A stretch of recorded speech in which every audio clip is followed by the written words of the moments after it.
私が愛した人はもっと早く見せるべきだった。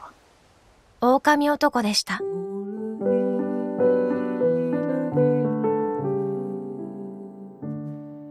そして生まれた狼子供の兄弟。大きくなるまで見守ってろ。雪と雨が狼子供だっていうのは私たちだけの秘密。他の人の前で狼になっちゃダメね、約束。わかった。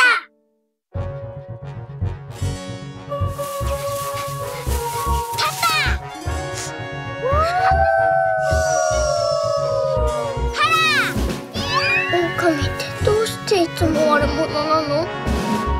みんなが狼を嫌ってもお母さんだけは狼の味方だから。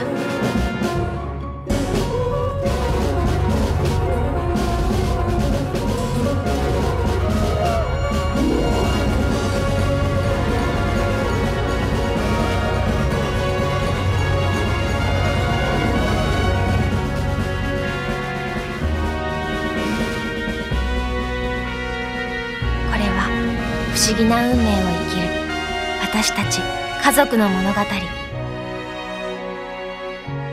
Djeca Vukovi.